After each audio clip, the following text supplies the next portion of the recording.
Look around Kigali, Rwanda, a city where progress isn't just an ambition, it's a lived daily reality. Known across the continent for its pristine streets, forward-thinking policies, and rapid digital transformation, Kigali has quickly become a living laboratory for Africa's most daring climate tech innovations. It's precisely why Smartel Agro chose Kigali as a strategic hub for its cross-border footprint. To truly understand where this blueprint was born, we at Ecoville Farms traveled back to where the vision took root, Smartel's primary hub in Nigeria. Founded by innovator Israel Smart Obida, this site was built to solve a critical West African challenge, bridging the gap between long food supply chains and heavy urban food losses. My name is Nick. It's Nicholson actually, but it's Nick for short. I'm the COO, the Chief Operating Officer at Smartel here in Nigeria. We have a demonstration site here and we have another one at Kigali. Okay. So, like I said, I'm the Chief Head of Operations here. Yes. I oversee all the activities that happens. We have an agronomist and 2 extra workers. Okay. So I literally, apart from managing the facilities, I manage this set of people to produce what we produce here. Yeah. All right. So what does a typical day look like for you on this farm? Okay. A typical day looks like coming in from the gate.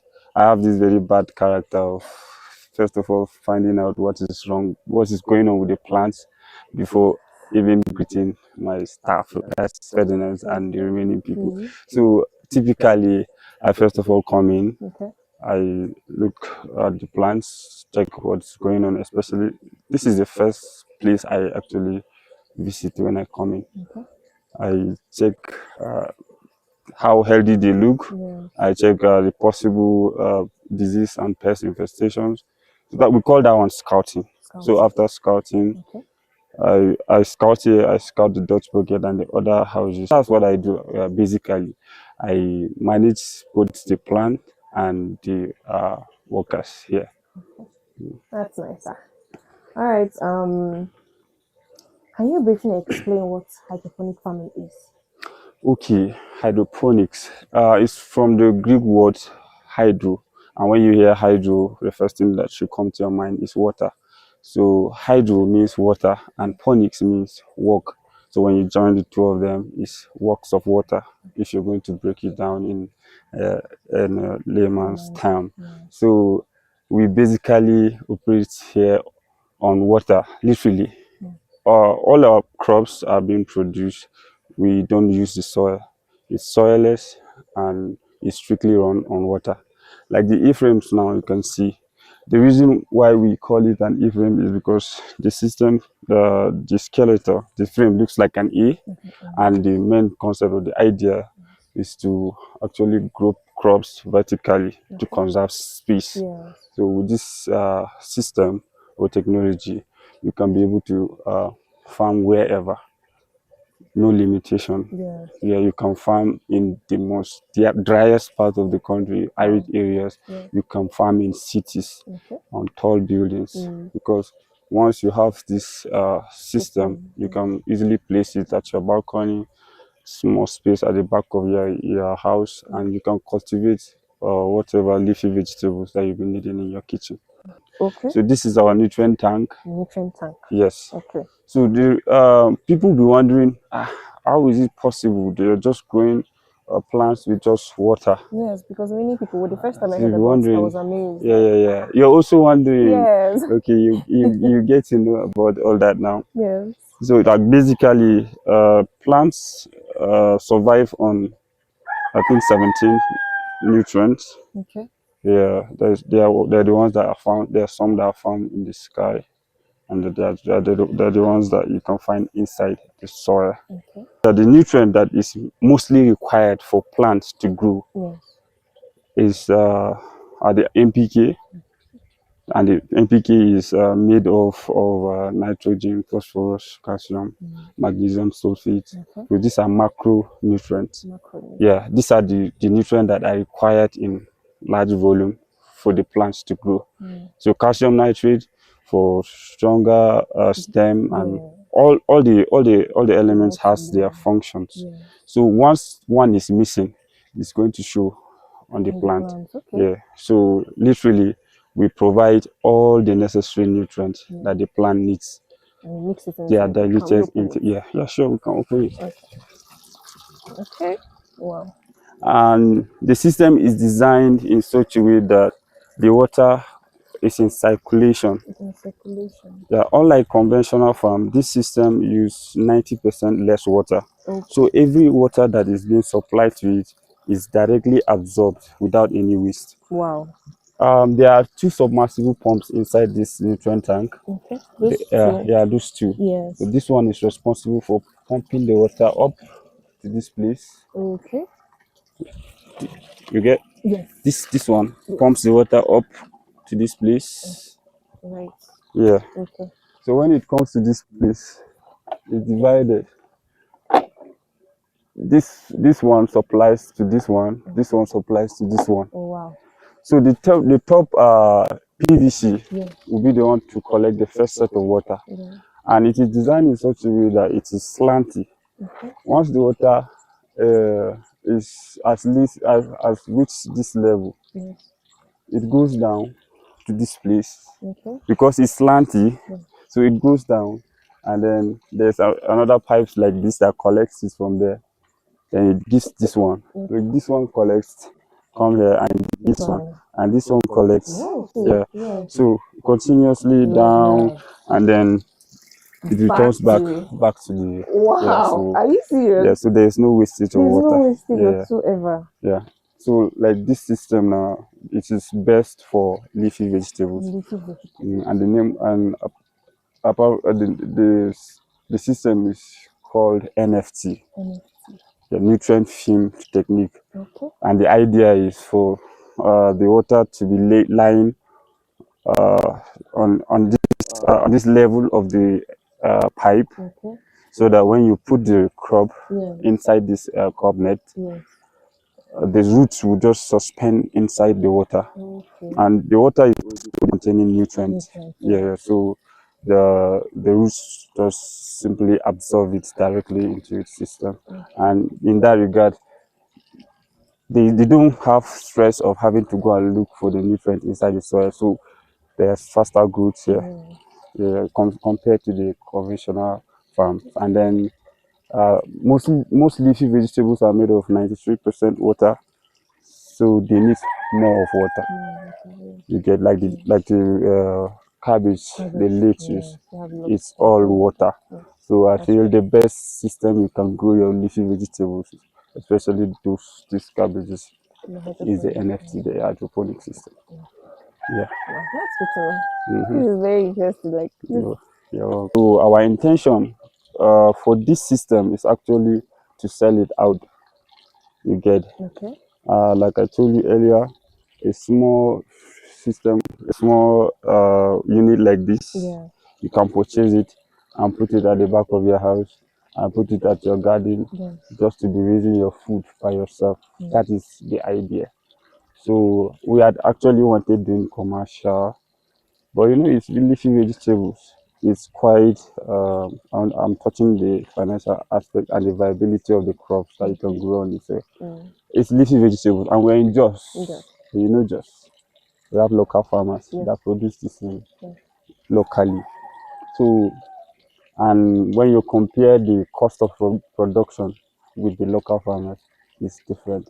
So you cannot take. Is it so? It's much. Is it cheaper or more expensive? No, or this just is more expensive. Okay, this is more expensive. This is tuition. Can you give us numbers? This is tuition. Not our iframes are quite expensive.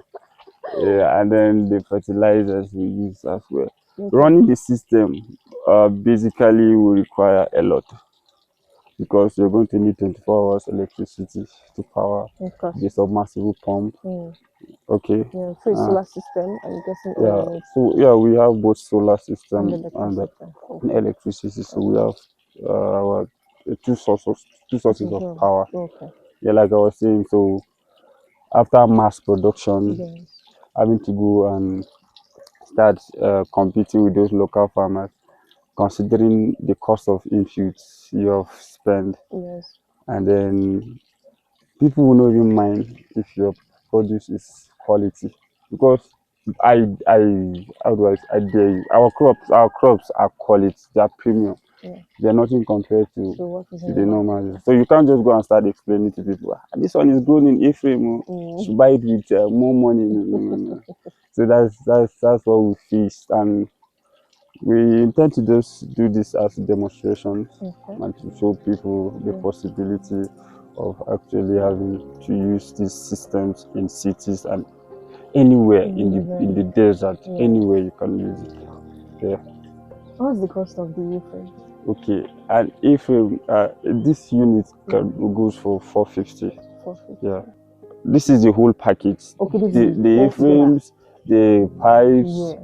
and the small submersible pump. All this is the whole package. Okay. Yeah. Step inside the facility and the soil disappears. This is Smartel's signature auto soilless system, an automated hydroponic network controlled entirely by IoT technology. By circulating organic macro and micronutrients directly through closed-loop water streams, these vertical modules use 90% less water and zero tillable land. Crops like tomatoes and leafy greens grow faster, cleaner, and completely independent of unpredictable weather or regional transport disruptions. We have 4 systems that we run soillessly here on the farm. Okay. The first one was the A-frame using the NFT. Yeah. And this is the second one. Okay. This is what we call grow tower. Good. It's a grow tower. It's run strictly on electricity, just like the A-frames. Mm-hmm. We have a small submersible pump here inside this black reservoir, Mm-hmm. and this reservoir is the one is our nutrient tank. Is the one we dilute the nutrient, Just and like that yeah, one. just like that one. But this one is attached, and then the idea is also to grow crops vertically, Mm-hmm. aside the fact that we want to uh, deal with weather conditions. Like you can literally cultivate anytime, all year round, without considering the weather. Yes. This also conserves space.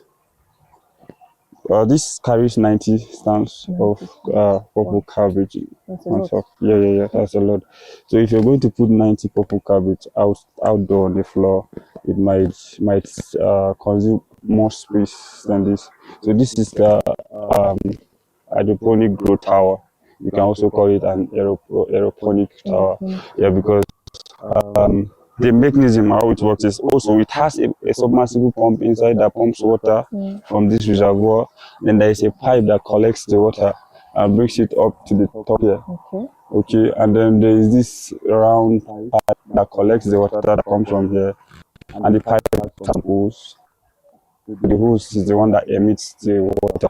So once the water empties up here, it falls back on each here. So as you can see from, I don't know if you can see from here. Can you see it from here? Can you see how the water is dripping on the roots? Okay, yeah, yes, Yeah, yes. I can check that. you can check it out. Yes. So the water drops directly on the root, and then the plants just simply absorb it directly without stress. Yeah. Okay.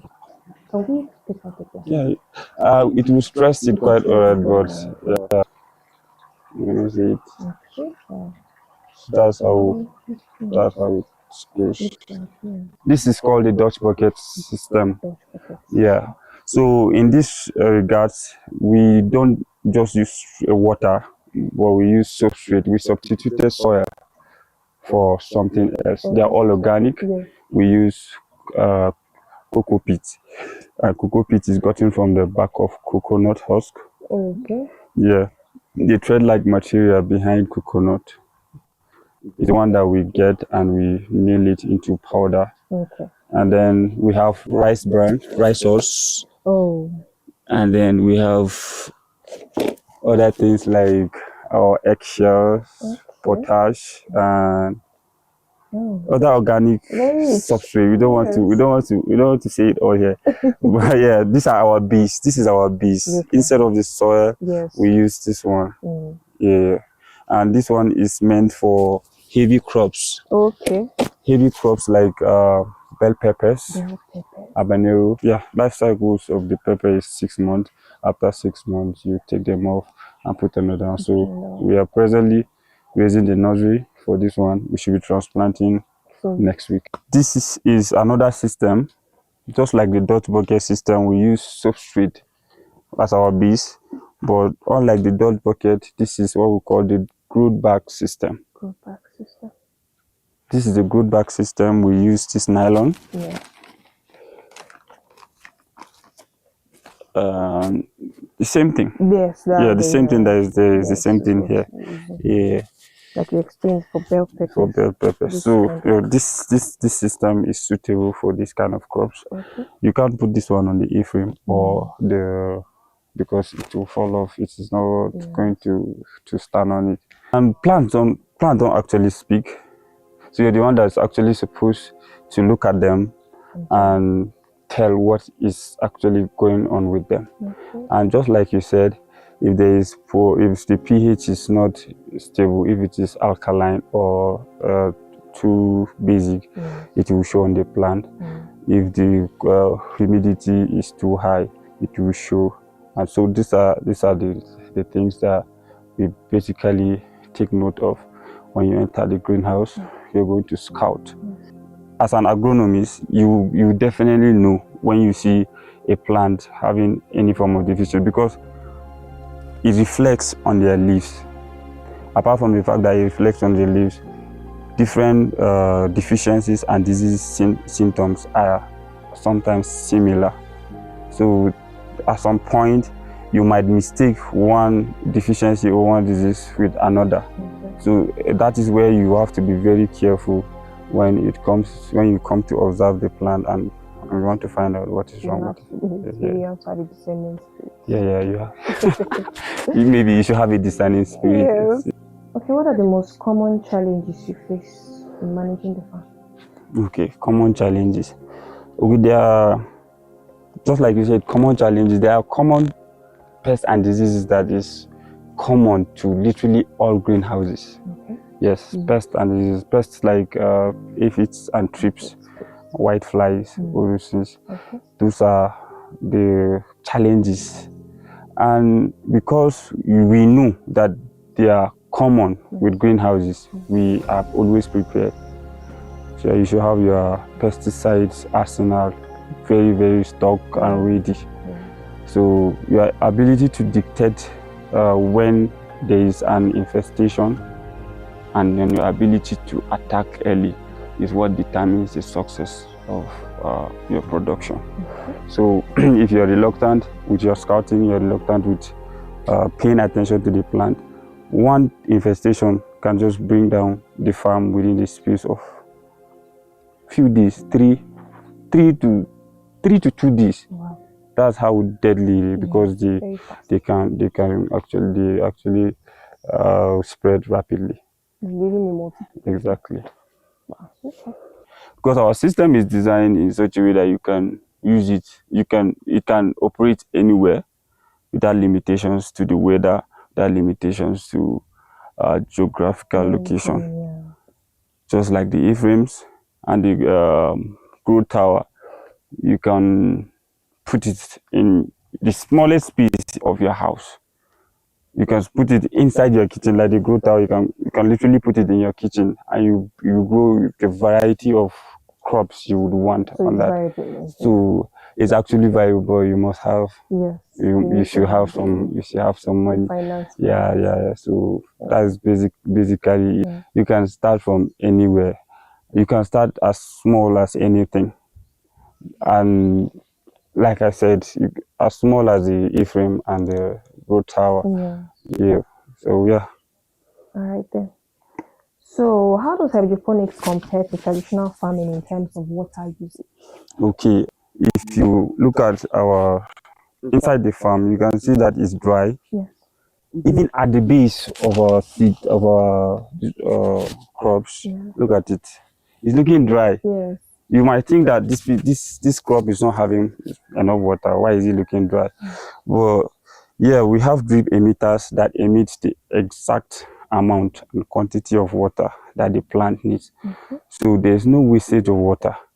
Every drop of water that you apply on the for the plant is that amount that is going to be absorbed. There's no wastage. So comparing it to normal conventional farming, that has eliminated that. We use 90% less water compared to that, and then the quality of our produce, and then yeah, we also eliminate issue of soil-borne diseases. There are soil-borne diseases like the nematode that if it infests your farm, if it affects one plant, and you are not able to tackle it, or you are not able to identify it as early as possible and tackle it, it spreads around, it affects the other plants. So in this regard, apart from the fact that we have individually placed each plant on their stands, when there's an infestation, you know that this particular plant is the one that is affected. So if the effect is beyond repair, you can easily just take it out without having to infest the other crops. So that's the biggest part of it, that the biggest advantage of using these our systems as well. You can grow it literally everywhere. It doesn't have limitation to. There's no limitation to weather. There's no limitation to the places you're staying. You can cultivate using hydroponics in any kind of weather condition. So imagine cultivating in a desert where there is no much supply of water. Yeah, so you can actually run this system even in a desert, and then our A-frames that can be grown, that you can use it to cultivate in cities where there is no land, there is no space for cultivation, but you can be able to imagine cities with tall skyscrapers having our A-frames and our grow towers producing what they eat. So I think it has eliminated exercise of having to go to the supermarket. Where food is becoming scarce in Nigeria due to the insecurity and also exactly. And then another thing, we produce all year round. So unlike the normal conventional farms that depend on rain or any source of water, we can produce even during the drought, even during the dry season. So our production is year round. Hunger is not seasonal. So production should not stop because there is no rain or because we are in an arid environment. Yeah, everybody it's starting from human beings to animals. So all year round production is the goal. So we want to get to a point where anytime you come to the farm, there's always something to take from. Yeah. So we can say hydroponic farming. Yeah, hydroponic farming is actually the future. It's actually the future. Take a look at it. Yeah. You can see it. Amazing, I'm telling you. Because even in our conventional farms now, you can't just cultivate without having to use inputs like fertilizers and manage pests and all. So, yeah, all those things, I think, once you're able to bring them under the umbrella of hydroponics and manage it properly, you should expect good results, better results compared to the normal conventional farms. Populations are growing, farmland is shrinking, and climate change is threatening food security worldwide. But at Smartel, we see a future where no one has to choose between nutrition, affordability, and sustainability. From the trial fields of Nigeria to the tech-driven landscapes of Kigali, Smartel Agro has one single belief: sustainable agriculture isn't about working harder, it's about growing smarter. The green revolution across Africa has already begun, and it's growing straight up.